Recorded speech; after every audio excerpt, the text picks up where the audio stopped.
Warning: the following video contains graphic images that some may find disturbing. Viewer discretion is advised. Hey y'all, I'm Gabrielle. And I'm Kayla. And welcome back to our channel where every week we dive into all things murder, mystery, and paranormal. Woo! Spooky. Today we're going to talk about a case that's laid heavy on America's hearts since the day that it happened. Today we're going to talk about JonBenet Ramsey. Okay, so JonBenet, she was a 6-year-old American beauty pageant star. Mm-hmm. And she was found tragically murdered in the home of her basement on December the 26th of 1996. Now, she was the daughter of John and Patsy Ramsey. Mm-hmm. John was a successful businessman. At the time, he was worth $6.4 million. That's a lot of money. Okay? I wish I had that. Me too. He was the CEO and president of a computer service called Access Graphics. And Patsy was a stay-at-home mother, but she was a former pageant winner in West Virginia in 1977, I believe. So, in the days leading up to her death, JonBenet was living her usual, really busy life. On December 22nd, she performed in what would have been her last pageant. And on December the 23rd, that's when Patsy held her annual 2-day Christmas party, which she stated she had 1,500 to 2,000 people in and out of her house. Can you imagine that many people going in and out of your house? No, not at any time. Jesus, I don't even think I know 1,500 people. Neither do I. I don't think I know 100. Definitely not. Definitely not. But, okay, so December 25th, mm-hmm. They wake up and it is a picture-perfect Christmas day, okay? They wake up, they open their presents. Patsy makes like this wonderful little pancake breakfast. And then around 4:30, they go to their close friends, Fleet and Priscilla. Yeah. Priscilla White's house to have the Christmas dinner. They got back home around 9:30, and it was said that JonBenet was asleep. Mm-hmm. So they carried her to bed, and that's the last time that they ever see her. Now, the father said that he stayed awake to put together a toy with Burke, her brother. And who was 9 at the time. Yes. Yeah. Her 9-year-old brother. And they all went to bed because they had to get up pretty early in the morning to go to Michigan. Mm-hmm. They had a flight they needed to catch around 7 o'clock to go to Michigan. And that's when the fatal day happened. So, around 5 o'clock in the morning, Patsy wakes up, gets dressed, and starts preparing for this trip to Michigan. She puts her clothes on. She said that she made her side of the bed, which is really weird. Really weird. Really weird. She made her side of the bed with John still in the bed. So, I don't even make my bed Ever. Even whenever I was single, I never Kudos did to that. you guys that do, okay? Yeah. you got your life together. Yes. Yes. Okay, so she goes downstairs, and on the last flight of steps was this 3-page letter just laid out perfectly on one of the rungs of the steps. She picks it up. She never said that she read it. She said that she skimmed through it, and somewhere in there she said that she realized it said that they had her daughter.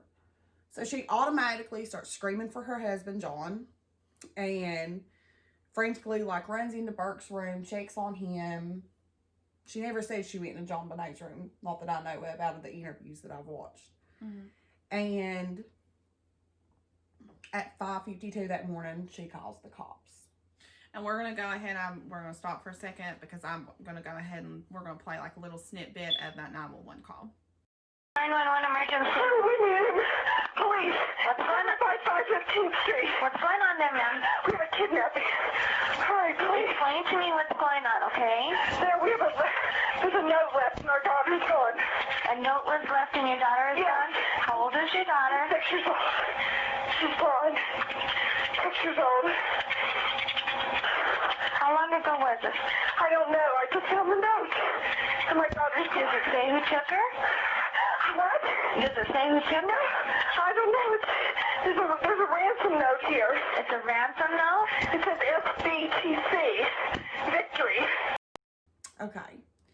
So at 5:55, which was really fast, within 3 minutes, the first officer arrives to the scene of the crime. And at this point, they still believe that it's a kidnapping. And unfortunately, the only officer that was trained in kidnappings was out of town for Christmas. So we're just going to go ahead and throw it in there that these cops were really inexperienced with murders and kidnapping cases, okay? Yeah. I think the town of Boulder, Colorado only had maybe 1 or 2 murders a year. And so they show up and they're like preparing John for the ransom call, or the kidnappers to call around 8 or 10 o'clock. They search the house. They don't find anything. And when 10 o'clock comes around, the officers leave. They didn't get the kidnappers to call. There was never a phone call at all. So they start leaving, and they leave only one officer there, which was Linda Arndt. Mm-hmm. And I feel bad for her in a way. I know. Bless, I don't bless really, that woman's heart. The only woman that's there.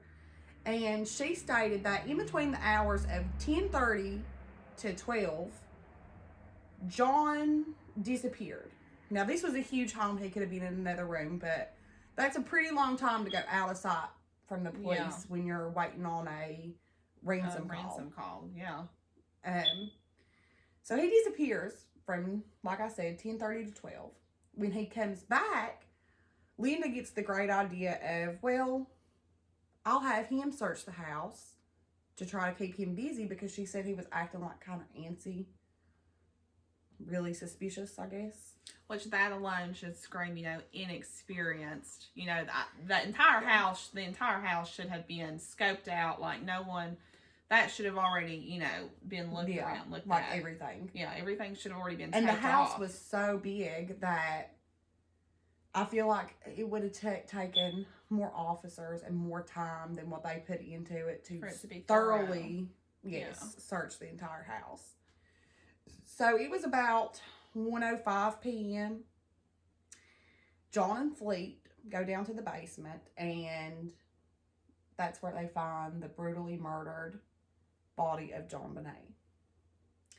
Now, from this moment, everything's all messed up. The entire case is tampered with, because he frantically rips the tape off of her mouth and is trying to untie her the ropes that were tied around her arms and neck. Which was already, so you've got, we forgot to mention, so after Patsy calls 911, she starts calling all of her friends, like calling everyone, all her friends are coming over. Totally forgot to mention going that. all over the house. They're cleaning contaminating the kitchen. everything. They were cleaning the kitchen. John said, oh, well, they were making toast, so they had to clean the kitchen. Like, someone just broke into your home and stole your daughter, supposedly, took your daughter, and you're going to invite all of these people over to literally touch everything that could have evidence on it. Yeah. And then the father finds the body, and I have found a dead body. Yeah. And within those few moments, your emotions do want to just take you by hold and let you do something erratical. But it's almost, I hate to say this and be so vivid about it, but once you touch their body and you're like, well, there's nothing that I can do. The only thing I can do now is like call the police. So I want to say that my emotions wouldn't override me, especially if I found my child dead.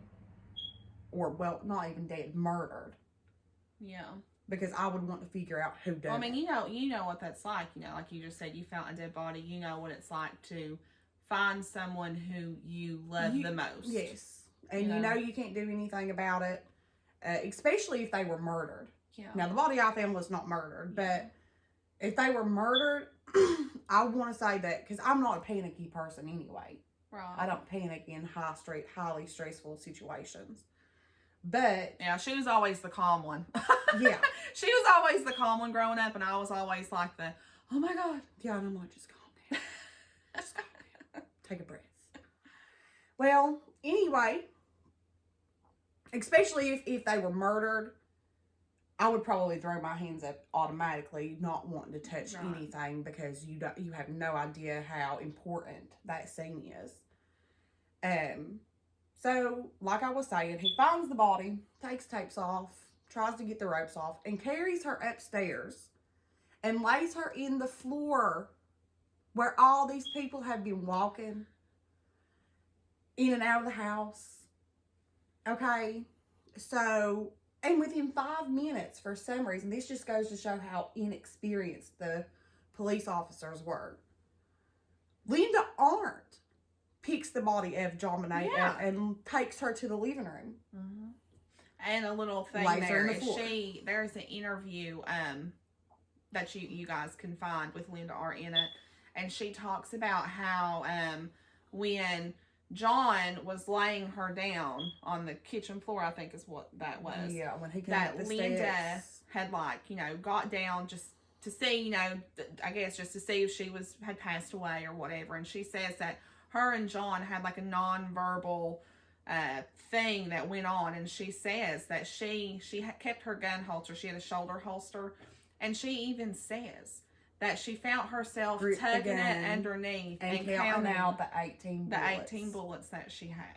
Yeah, because she didn't know if they were going to kill her or not. Which, yeah, because she said that. Yeah, she said she didn't know if they were all going to be alive by the end of the day. Yep, that was her exact words. And she looked really serious when she said that. So highly contaminated already. So detectives come back. They realize that this is not any longer a kidnapping, and it has turned into a murder case. Yeah.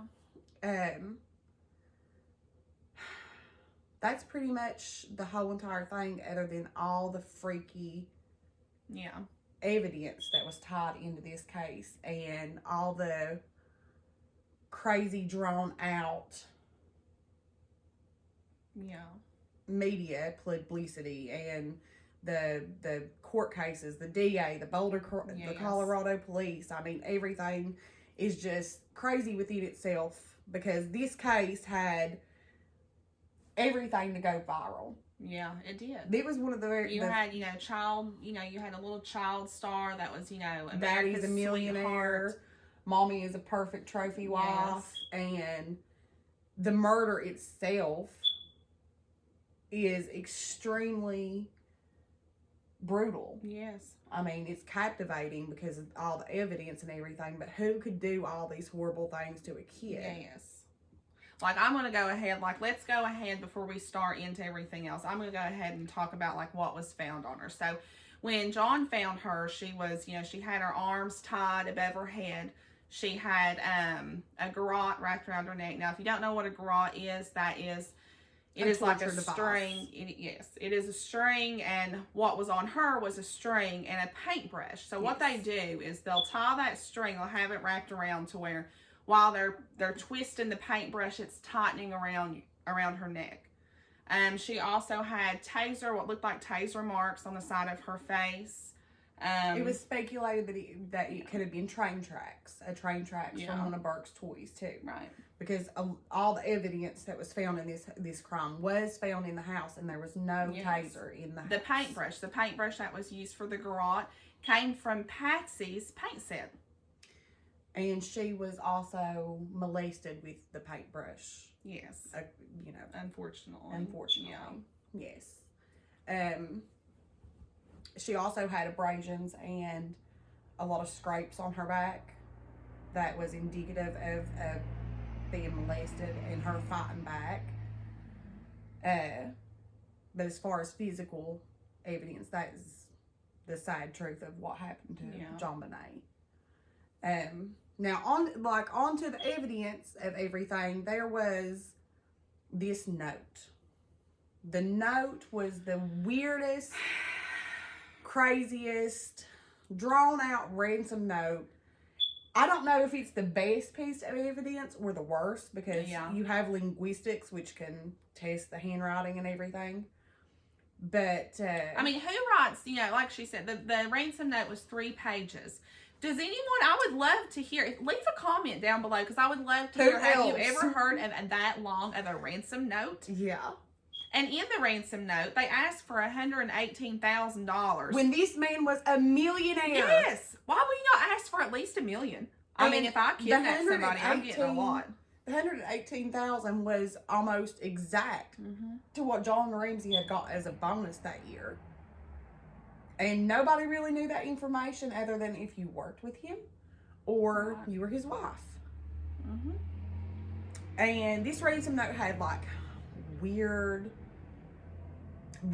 things in it. Like, okay, it starts out listen carefully instead of read carefully. We are a foreign faction.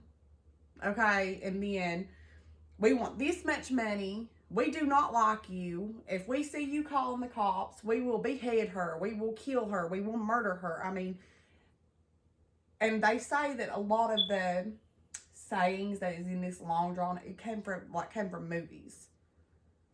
Like the don't talk to a stray dog and things like that. Right. But this was a crazy ransom note, and just even the way it starts, the listen carefully, that would be like me and you talking.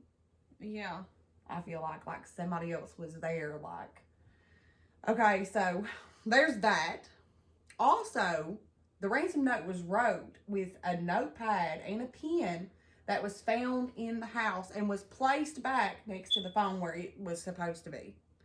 Like everything. So now you've got Patsy's paintbrush. You have Patsy's notepad, and I forgot to mention, so on the duct tape, that on the inside of the duct tape was actually fibers from Patsy's red and black sweater blazer that she was wearing the night before. Not only was she wearing it the night before. At the Christmas party. But she supposedly woke up and put the same clothes on. And I'm just saying, a woman of her financial means and the way she carried herself, even publicly in interviews and stuff, yes. I don't think she would have put her same clothes on. Yes. Like, I can understand, like, your pajamas. You know, right? Like, a lot of people wear pajamas, 2 or a couple nights in a row. Or if you're staying at the house, maybe you put on t-shirt and sweatpants. Same t-shirt and sweatpants 2 days in a row. But they had plans that day. So you're telling me that they had plans that day. The same outfit that you wore the night before. So pictures were probably taken. To see family. Yes, I know, but like pictures were probably taken at that friend's Christmas party. Right. So then you're going to go to your family's Christmas shenanigans in the same outfit where pictures are probably going to be taken. Yeah. Like, I see what you're saying there. That makes no sense to me. Okay, and. It was everything that pointed to Patsy, because strangely her side of the bed didn't look like it had been messed with. She said she made it, like I said earlier. But the ransom note was the oddest piece of evidence out of everything. Then you had, when they done the autopsy, they found just a little bit of pineapple in her small intestines. Yeah. And there was a bowl and a spoon still in the kitchen with pineapple in it. Which leads me to believe that it had, like, whoever done this had to have been somebody that JonBenet trusted. Right. To take her downstairs and feed her pineapple. She was a bedwetter too. Yeah. And she had wet the bed, which I'm not sure how I would handle that, especially being a parent. Sometimes things get chaotic, but the clothing that she was found in was wet. Yeah. And it's just strange that you would take a kid downstairs to eat pineapple while they still had wet clothes on. Well, I mean, I'm going to try to be careful with my words here, not get too graphic, but she also, though, she could have urinated on herself when the abuse was happening. That's true. Yeah. That's true. What else can we, evidence-wise, that was just crazy? Well, something else, because the doctor, the report, they had talked about how, I'm going to try to be careful with my words, the autopsy report, that there was, let's just say evidence. There was scar tissue in her nether regions that led him to believe that was not something that had just happened. There was scar tissue, so there was something had happened to her down there prior to this. Now, the doctor did say that he had treated her for vaginitis and UTIs. Now, what I question is, she's 6 years old. Now, I understand, yeah, a 6-year-old could get UTIs. I'm not saying that they can. But as someone who, apparently it's in my family line, Kayla will tell you, I have had UTIs my whole life, have I not? Yeah. I mean, we're talking used to 4 or 5 times a year, if not more, because... But you was always a heavy pop drinker, right? Yeah. Okay, so if you take your child, especially someone like Patsy, who's got money, who prides herself on being a good mom, if she takes her to the doctor, I just want to know, why was she getting all these UTIs? And I'm saying this because signs of sexual abuse can cause UTIs and can also cause bedwetting. Right. Now, this, we don't know for a fact, that what was going on. We're just giving you what has been given to us. Yes. So, in the suitcase, there's a picture of the suitcase in front of the window, which they think that's how they got entry into the house. In this suitcase, there were fibers of JonBenet's shirt that she had on that day found. And the window, this is what's really crazy too. For a rich person, explain how supposedly so the window, which is put in a place where really nobody could see. Okay, it's under this drain or a grate or something. And the window is busted. But the intruder did not bust this window. It was John Ramsey. Yeah. Months ago, he says he had forgotten his keys, busted this window to get into the house. And I'm just saying, if I had millions of dollars, the first thing I'd done when I got in the house, I would be like, hey, I need somebody to come fix this because I just busted my window. Yeah. Okay, so that's unusual and weird. Yeah, that's strange. That's weird. Yeah. Yeah. Oh, and then, so let's talk about the autopsy, about how she actually passed on. Yeah. So the original autopsy says that she died from asphyxiation and cerebral trauma, which is blunt force trauma to the head. Yeah. Now, they wanted to say that the asphyxiation from strangulation is what killed her. Now, there's a lot of people that everything in this case is like conflicting. Almost anything that you find. You'll find one doctor that says one thing, a coroner that says another. It's a handful, which leads me to believe, I don't think this will ever be solved, but supposedly the strangulation did play the biggest part of her dying, but she was hit in the head, possibly with a flashlight that was in the home. And they think that was what really killed her, was the blunt force trauma by the flashlight. Now, on this flashlight, there were no fingerprints. Not even on the batteries inside. Yeah. Which is crazy. Like, that's strange. That's weird. Yeah. Like, hello? Yeah. There's not even fingerprints on the batteries? No. Everything. Were they wearing gloves? Why would, what? That makes no sense. Yeah, I didn't think about this until literally just now. What about the ink pen? the note was written with. But anyway, so then they have this boot print that was found next to her body, which would have pointed to an intruder. But she said that she had 1,500 to 2,000 people in her house that day. Every time I hear that, I'm just like, mind-blowing. Jesus. Mind-blowing. Like, you had to have invited everybody in the neighborhood, people that you didn't even know. Yeah. Just, like, send invitations to everyone. Okay. So, there's that. They laid JonBenet to rest on December the 31st, New Year's Eve. And no formal police interrogation has been done yet, okay? Not because they've not tried. The Ramseys wouldn't agree to be investigated. They didn't want to talk to the the day police that this about the lawyer. happened, they should have separated them. Yes. And questioned them then, before there was ever any time to, like, plan anything out to get the full truth. So they bury her on New Year's Eve. And then on New Year's Day, they do the CNN interview that I'm sure everyone has seen, where Patsy looks like she is blown out of her mind. Like she's on some pill. She's on some type of medication. Why didn't somebody stop her? Yes. Like, if you've got all these friends, I would just like to know, you obviously don't have a friend that was good enough to say, listen, baby girl, you need to stay home. Yes, stay home. And if you're going to do that, let John go. You just need to stay here. Yes. Okay. Yeah. Thank you for being a good friend. Yes. She I would not let you do that. She wouldn't let me do that. No. Okay. And what's crazy is it was 1 year and 6 months before the police ever got to interrogate them.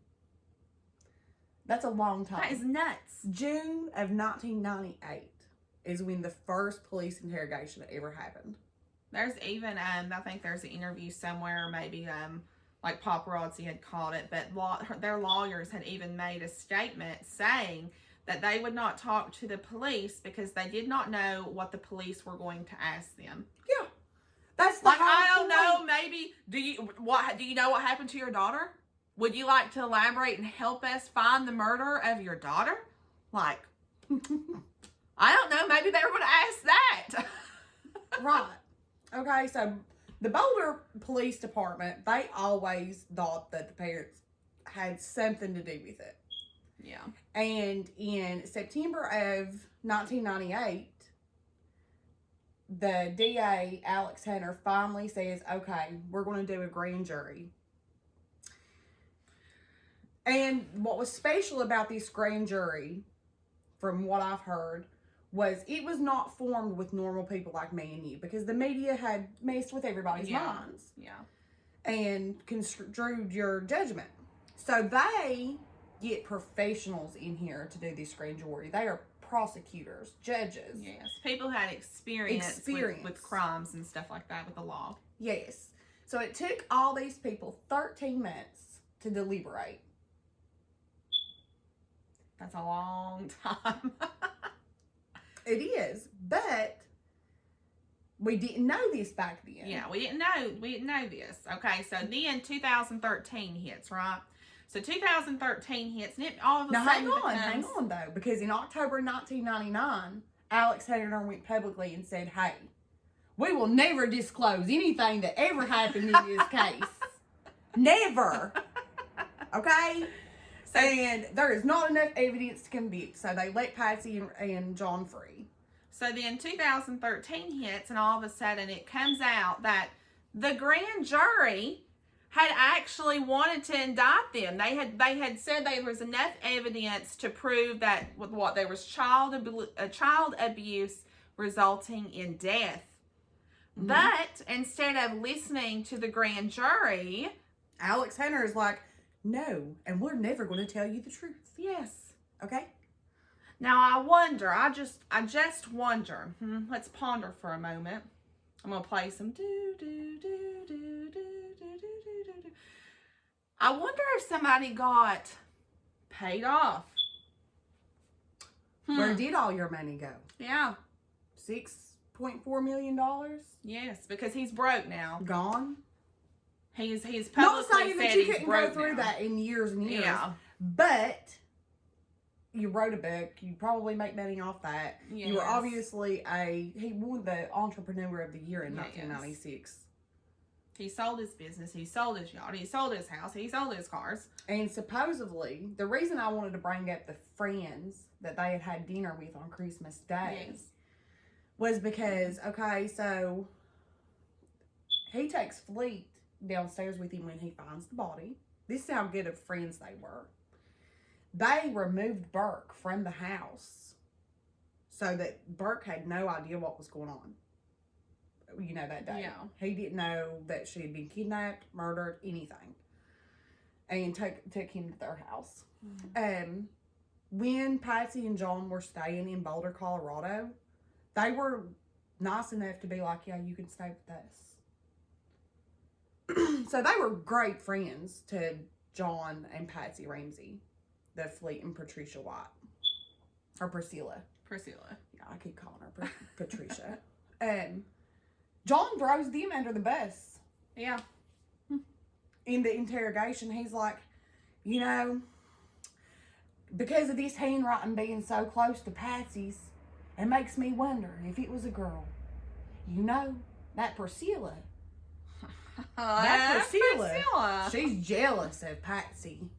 She could have done this. Yeah.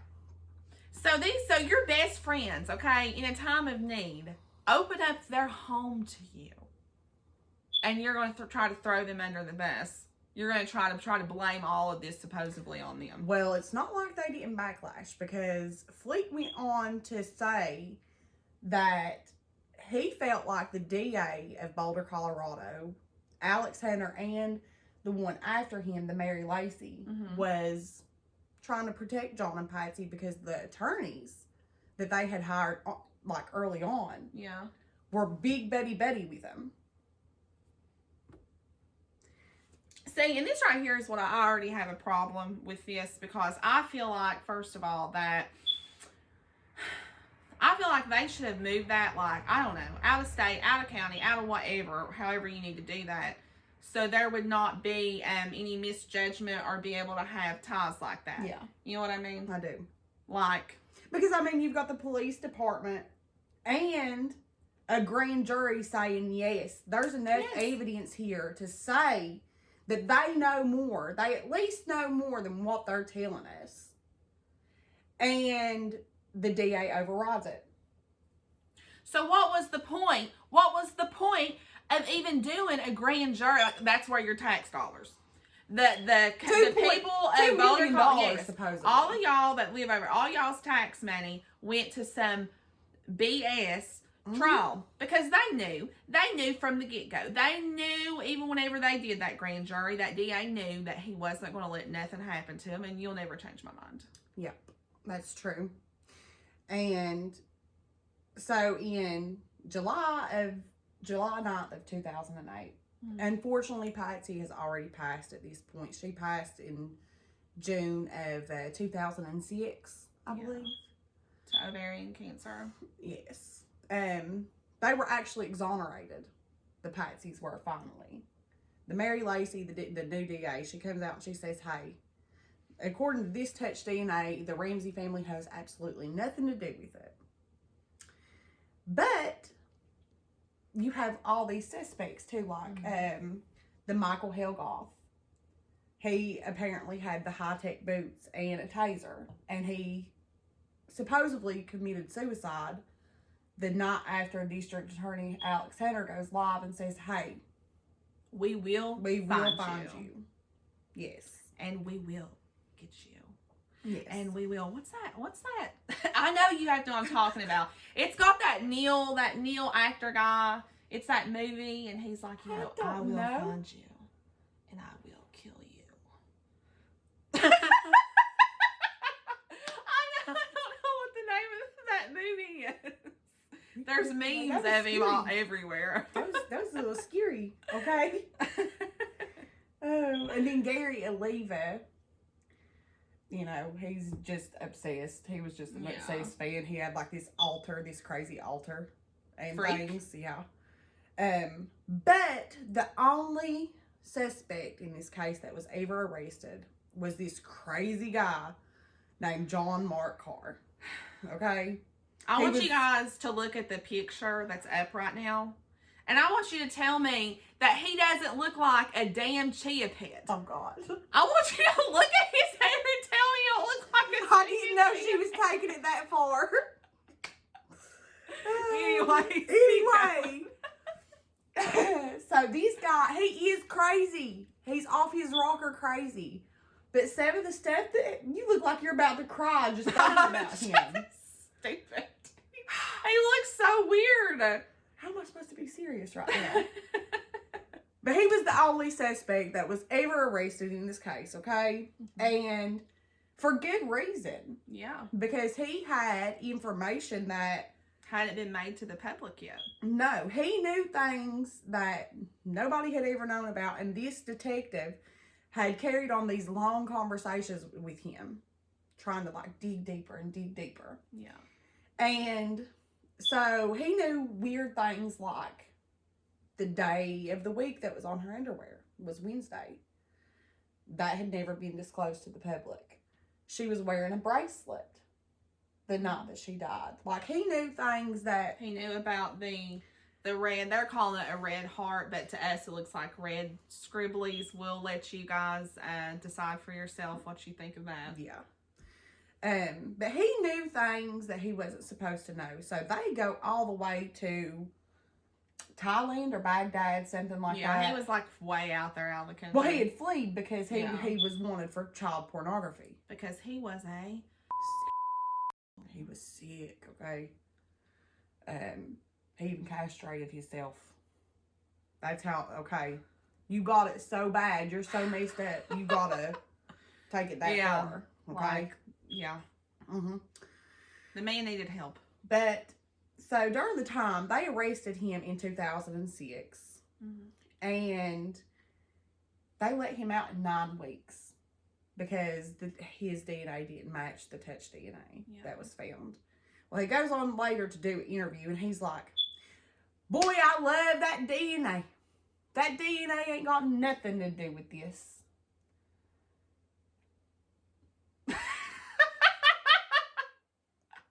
You guys need to look up the interview. Yeah, you really do. Because he's a character. But some of the stuff that he says is like, it makes a little bit of sense. It's it makes you really wonder if he's telling the truth. He talks about how there's avenues that you have to go about to meet a 6-year-old, and that he pretty much insinuates that he met her through the pageant system. Yeah. He said that there was people in the pageant system that's tied into this, we'll just call it child. We're just going to call it, child pornography. I'll just come out and say it for you. But yeah, so he was set free 9 weeks later, but during the time that he was arrested, that was when Patsy passed away. So if she didn't have anything to do with it, at least she passed with thinking that they had caught who had killed her daughter. Yeah. So anyway, so what do you think happened? Let's get down to the nitty-gritty. Okay. So this is what I think. I'm gonna go down here, okay, real quick. So first of all, I don't believe that Bert did it, only because how would a 9-year-old know how to do a garrote? How would he know how to make one? Why would he sexually abuse his sister? Like, there's just some stuff that I just, and even if he would have done that, I don't understand why the Ramseys, if that is what happened, would cover it up, because we've talked about it. He was 9 years old. So even if he would have accidentally killed her, which, the worst case scenario, he wouldn't even went to juvie. He would have probably went to a mental institution for like a year, and he would have got out and everything would have been fine. Yeah. So I don't really believe that. I'll tell you what I believe. I think that there's more to this story, and that the Ramseys know more. I'm not saying I don't necessarily believe that Patsy and John, that they physically did it, but I do think that they have an idea who did. I think that, you know, with any, you know, with pictures that we were talking about this earlier, when you upload, you know, when you put your children in pageants or, you know, you upload pictures And we of don't them see on the anything internet. wrong with it. We were both in pageants. Yes, we were both in pageants, you know. My mother had, you know, has posted baby pictures of me and stuff on Facebook, you know. But I'm just saying that when you do that stuff, you have to be careful. Because, you know, yeah, your neighbor down the road who you've known your whole life, as far as you know, he could be the one that you just wouldn't know. You don't ever really know somebody. No. You could be in a relationship with somebody and not really know somebody like that. Yeah. Okay? A lot of people have skeletons in their closets that a lot of them are willing to kill over. Yes. Now, I'm with you. I think they know more than what they come out and say. Yeah. Me and my boyfriend, we sat and talked about that for a long time. And, you know, he's like, well, what if they had money problems? Well, what if somebody was blackmailing them and that was how they had to get out of it? Or not necessarily killing her, but the other stuff. Which is funny that because she just said that, I'm going to go ahead and say it. Because there is an interview, and I think that he did the interview after Patsy had already passed away. But in the interview, the interviewer asks him, he's like, you know, John Ramsey. Yes, they asked John Ramsey, and he says, you know, who do you think that it's possible? Do you think that the person who did this, do you think that they were out to get you? Like, do you think that, you know, there was bad blood? And John actually tells the interviewer, he says, yes, I do believe that it was somebody who was out to get me, somebody who had, you know, bad blood. That's pretty much saying that you feel had like an I idea. know more. Yeah. Yes. But yeah, I think that it was. I think that John Mark Carr, I think he was just more or less obsessed with her. He could have been, but I'll tell you why I find him I think that he might know everybody. Yeah. Is for one, he's on the dark web. I'm going to assume he had to have been on the dark web to be talking about the things that he was talking about. It makes you wonder if there was like a video or something that had happened to her for him to like. Yeah. It makes you wonder.